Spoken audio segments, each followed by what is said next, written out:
yeah, we're gonna show you what we're doing and what we're up to. Again, so you see this microphone and microphone stand. You just see how it's totally wrecked and it's fallen apart, and there's absolutely no way that it should be on that stand and still working. And it does.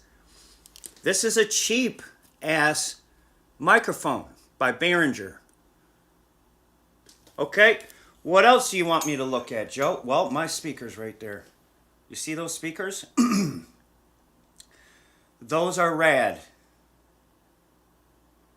Okay, why are you showing us this, Joe? Because I'm telling you, I don't use my monitors, and it doesn't matter what kind of microphone stand you have. You can have the worst equipment in the world and still make it sound like Dr. Dre, I promise. You see these headphones? $19 at Walmart. They're the cheapest pair I could find. Why? I don't have a lot of money to spend on electronics. For me to go out and buy plugins, I would never do that. So, you probably expected a master class on audio production, but it's much more complicated than that, so you need to simplify. I once was just like you. I had every piece of outboard gear. I had a big drum set with 10 microphones and a mixer and all the chords and all the cymbals and all the choices I made using plugins and Pro Tools, and that is a rabbit hole, buddy. Looking back on it, all I really wanted to do was make some music. But then, what ruined it was my ego. So, guys, if you're trying to master anything in life, it is a battle with your ego and your ego only. Because nobody else cares. The only person that cares about it is you. Therefore, your ego tries to make you make decisions and lead you down into that trap. Speaking of traps, I just want to let you know that I forsake everything to do with Pro Tools, plugins, plugin choices, buses, sends, auxiliaries. What else did you do, Joe? I got rid of my drums. I got rid of my plastic MIDI keyboards. I got rid of the chords. I got rid of the cymbals. I got rid of everything that was just... It's not that it was physical clutter. No, it was mental clutter. That's what I needed to realize is, Joe, that's mental clutter, dude. It's just like you looking down the rabbit hole. Okay, so folks, look down the rabbit hole with me right here. Do you see how when I move it, what does it look like? It looks like it's curving. It's not curving. So your brain looks at that. It's never seen that before. So now your brain is trying to reconstruct. Light cannot bend. Therefore, it is impossible for your brain to make sense of it. Therefore, when your brain looks at all these straight lines, it reconstructs an image in your mind. And then when I move it like this, your brain goes crazy and goes, well, we know that light can't bend. Light rays cannot bend left or right. But look, doesn't that look curvy? So therefore, what I'm trying to tell you is your brain has been reconstructing an image every time you try to listen to music. Okay, let's say, but Joe, That's the job of a producer, is to listen to what he's working on so that he can hear the changes being applied. Yeah, that makes sense, doesn't it? Always looking for the final sound in your headphones? No, don't do that. You're chasing something that doesn't exist. You're chasing a reconstruction of the brain when the brain does its own fine job of letting you listen to music, because at the end of the day, sound needs air. You could not play music in a vacuum. Why? Because there's no airwaves to ride. There's no... So when sound happens, something physical in the real world happens, yes. But the way your mind reconstructs that, especially if you're trying to be a producer, you're probably like, well, let me see what plugins I can throw on there. No, see, you're not thinking right. Let's talk about this green line right here, okay? This green line is the most important thing. Okay? All right, I'm trying to make it bigger for you. There you go. All right, the green line. This is very, very important. Oh, by the way, one of the reasons... Oh, that's sick! Oh, that's psychedelic, bro. Okay, look at your brain, what your brain's doing to you now. Do you remember those old video games? Like, what was that one? Sega, not Sonic the Hedgehog, but the driving game? So, your brain thinks you're in a tunnel. No, that's not what's happening, but it sure does look like that, don't it? Don't it? Oh my goodness! Woo! Oh, that shit's fun. Look at the red road, dude.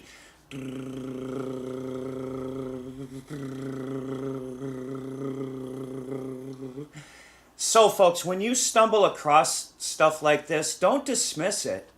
Play with it. There's nothing funner than a happy accident, right? What are you doing, Joe? I don't know, man. Something happened here. Oh, that's what I'm doing. I'm sorry, folks. Okay, so the green line, right? So why is that green line so damn important, Joe? Wow, does that look cool, dude? Oh, god dang.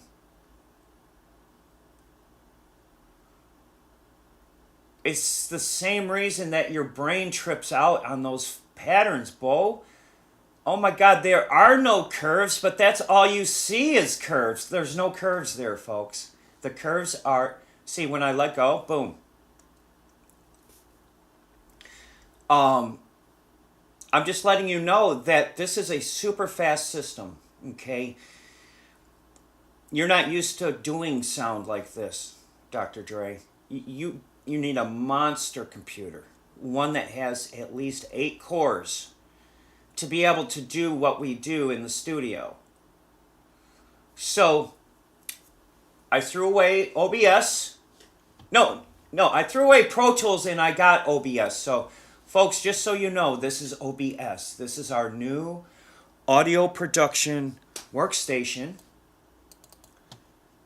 And I'm showing you some of the concepts of audio production by feeding your brain with information that it has never received before, okay? It's just prompting you. You know how, like, when you do a pump and you're pumping water, they call it priming the pump. A little trickle, a couple drops, and then whoosh. You need to prime the pump of your mind, okay? So, the green line, right? I'm going to turn the mic off.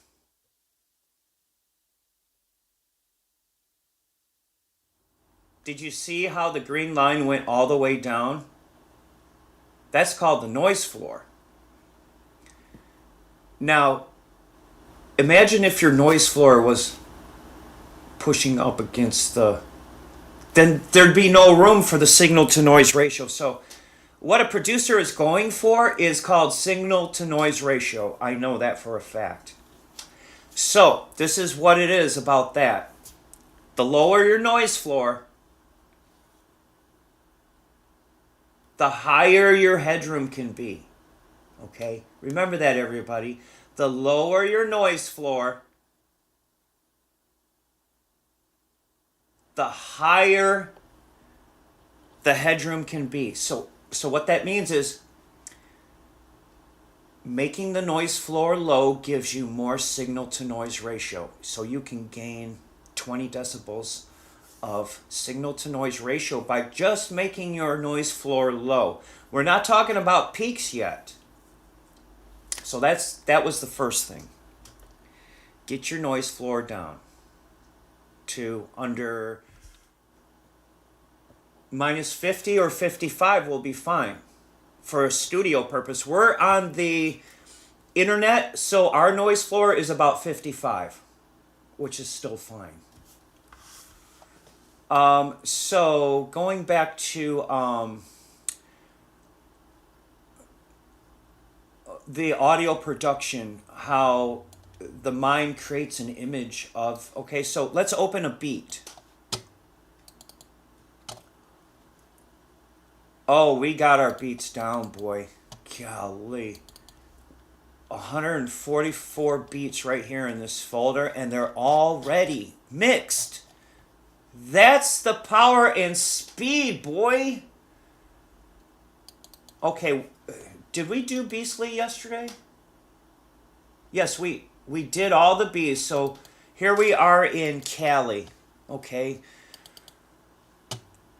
I'll try to show you my best, honest best way to show you how this works, okay? And it's not what you think, okay? What I do is I bring up the bass and the drums. Oops. Hold on.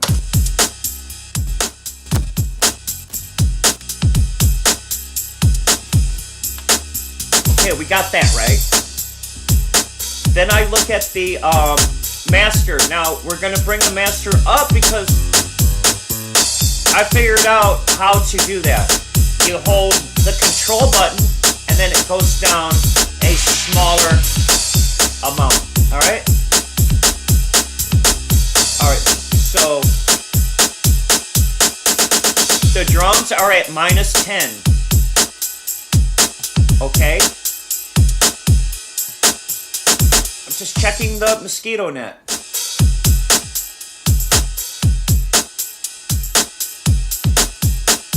Okay. I'm going to bring it up to minus 6. Wait. Minus 6, Joe. That's fine. Now I'm going to my OBS. Right? I'm in OBS, right? Okay. Oh, wow, is that cool. I'm going to bring up the chain. Wow, is that cool. Oh, my God. All right, so here we go. First one, Nev. Nev EQ console simulation. Console emulation.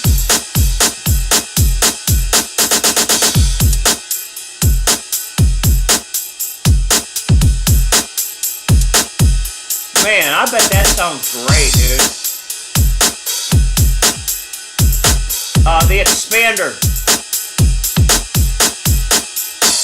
The tape emulator. The DSP 202. Take that bump off.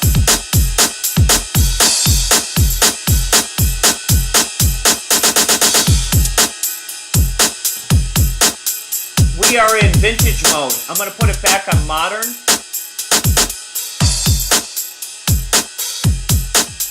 I'm trying the 3 different tape types. 1, 2, 3. Oh, God. Compressor.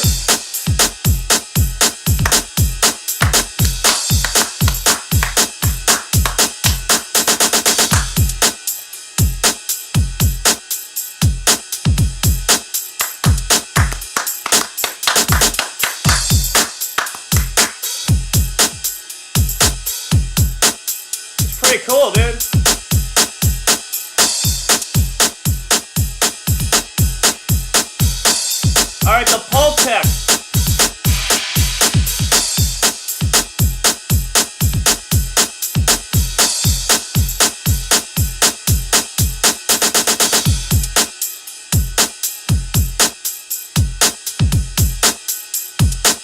The saturator. Look where it's peaking. It's peaking under 12. That's beautiful. Top clipper.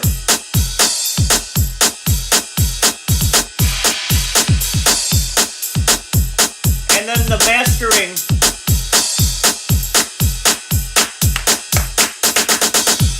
That's it.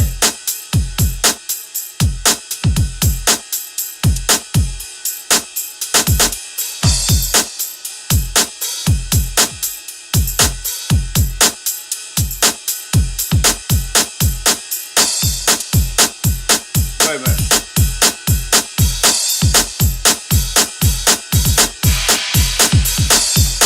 There you go, Joe. Alright, so back to the... Man, does that look beautiful. Golly, boy.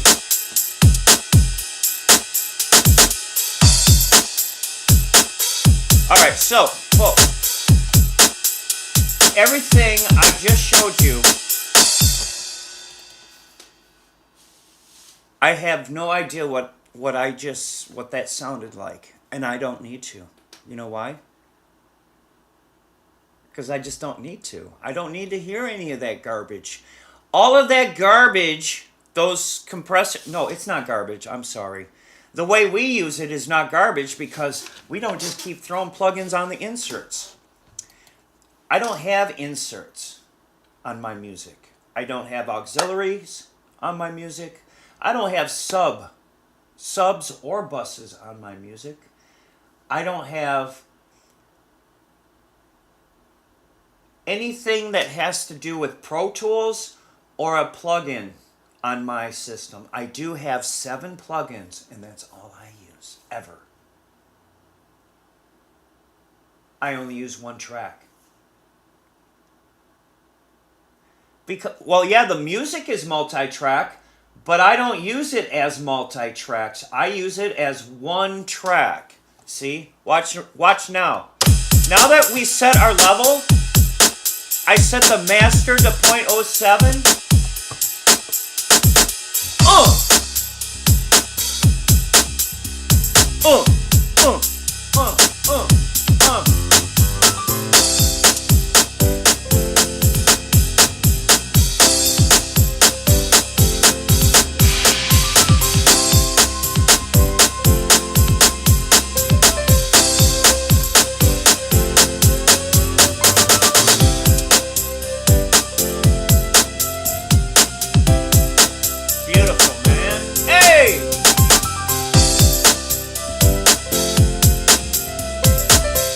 Now, here's what a normal producer would be doing. He'd be turning it up. But you know the reason I don't have to turn mine up? Look. You see my volume knob on my headphones? It's turned all the way up. Oh, I know, that's got you messed up, boy. You mean you got your headphones, your cheap-ass headphones turned all the way up? Yes. You know why? Because I cannot hear any of the garbage that's building it up. See, normal producers go through those menus and start selecting things to put on the track. No, I took it all off. Most producers spend a lot of time trying to tune their headphones so that it's right in the middle. No, don't do that. Turn your headphones all the way up. You know what I'm saying, folks? Turn your headphones all the way up and work your way down. Don't keep... See, when you play this beat, watch. Most producers are gonna go, wait a minute. That drum needs to be louder.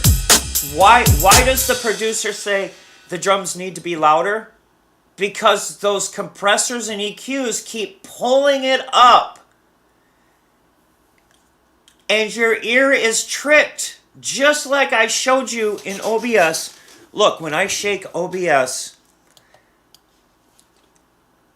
look folks, when I do this, your eyes are tricked. When you work in Pro Tools, your ears have been tricked to go down the endless rabbit hole of choosing plugins, man, and subtracts and crap. I said, hell with all that phony baloney stuff. I don't want to do it that way anymore. Why? Yeah, you get a decent result, but not as good as this result. Look, I will turn the drums up.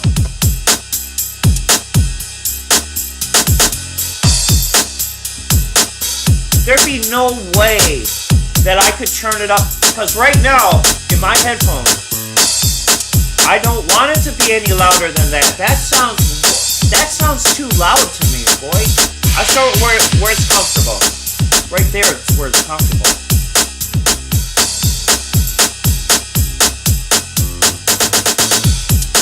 There you go, folks.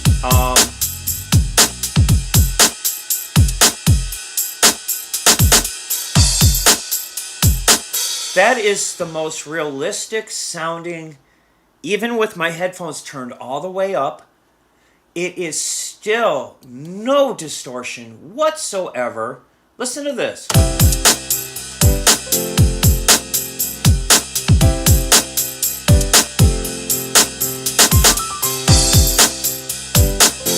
Hey! Give me a bass! Give me a bass! Yeah!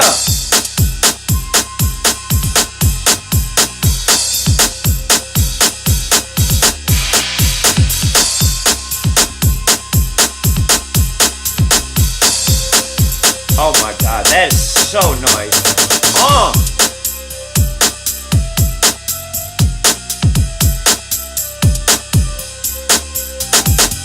Okay, so folks, all I have to do now is save it. So at this point, we've been streaming for 22 minutes.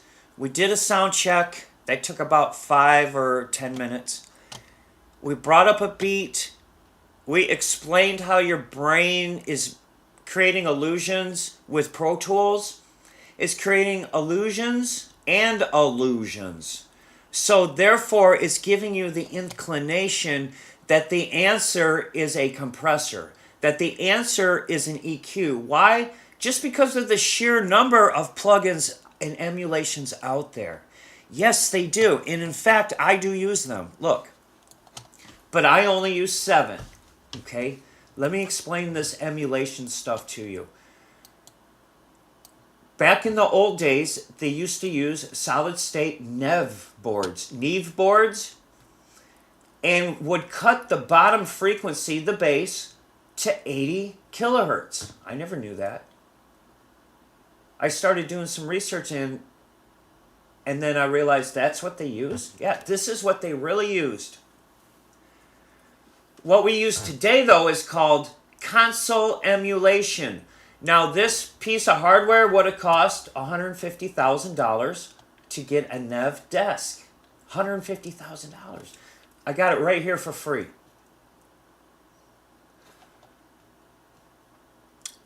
The emulation is perfect. They actually went in and measured the frequency response of a Neve board circuit, and then there it is. So also I have an expander. Don't ask me too technical questions, because this is what frees me up from knowing, or from working, is knowing. Then this is an analog channel console emulation for tape, magnetic tape. Did you know that Ampex magnetic tape was invented by Frank Sinatra? We owe a big thank you to Frank Sinatra because of the way that music sounded. So they could trick the tape machine into sounding better or creating a better illusion for your ears, okay? They would unbias it. They would unbias the tape on the tape head. So here we go with the compressor. Now the compressor is the most important thing. It holds it down and pumps it up at the same time. So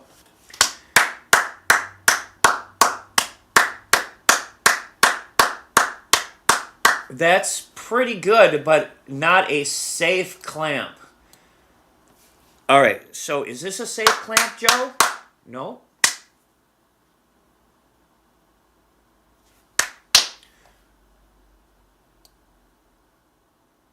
Oh, I know what it is too.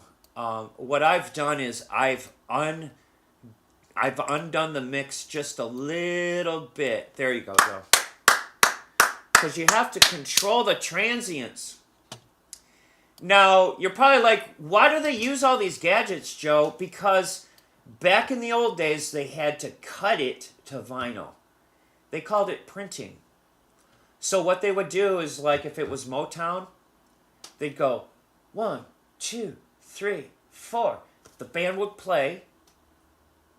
I don't know if they used click tracks. They probably never used click tracks back then, because their musicians were the best in the world. So they would do what's called live printing. Yeah, Barry Gordy and the other guys in his studio had their hands on the knobs as they're printing. That's giving it that beautiful sound of all hands on deck, printing live, so that the whole thing can be cut into a vinyl, onto a vinyl. And there was there was the cylinder vinyl, and then there's the flat vinyl. And you probably know about the flat vinyl. But if a record was not produced just so, then the record could skip. So they had to do things like this. They had to, on the Nev board, they had to constrict that low frequency to 80. Why? Because if you don't, the record will skip. I don't know if everybody knows that was their problem. That's not our problem now, is it? No. But that's why they use these sorts of tools. Saturation's another one. It's just a...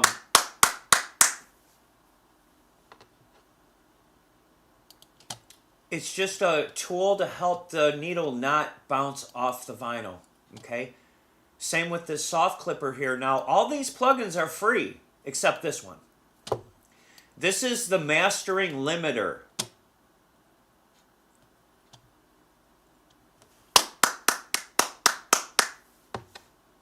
And your RMS peaks should never go over 24. Did you see what I just did? Because this mastering limiter allows you to see the levels, which is very important. Check it out. As a matter of fact, keep in mind, folks, and I'm going to keep saying it, I do not hear any changes in my headphones. I don't need to. I'm a mixer. I mix the music and these transients here. What are transients? Those purple peaks. You see those purple peaks right there, folks? That's my domain. That's what I hear. I don't hear one thing that has to do with a plugin, a compressor, an EQ, even though these are here. Yes, that's an EQ, a console EQ. Yes, this is an expander. Yes, this is a tape emulator. Yes. Yes, this is a compressor. Yes, this is a Pultec EQ that's emulating a real Pultec EQ. I don't like using it. It's too... For me, I don't even like using it, guys. I don't. I really don't like using that. But then, I'm just using it because they used it. I could take that one out if I want. Who's they, Joe? Well, Motown. Look at those peaks, baby. That's called peak reconstruction. And this is called peak control. Oh, I'm sorry, peak reconstruction. You see over on the right where the light purple is around 24? Look at this. That, my friends,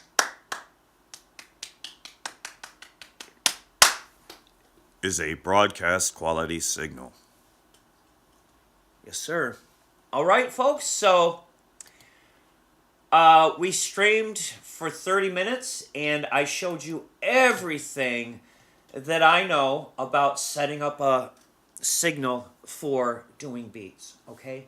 So when we come back, I won't have to explain it, and we can just get through the beats, because I like to marvel in how good it sounds. That makes me feel good. So everything to do about being a producer has to be about feeling good, okay?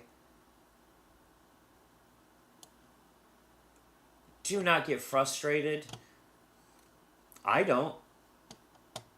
You know why I don't? Because I don't have to make any more choices. That's it.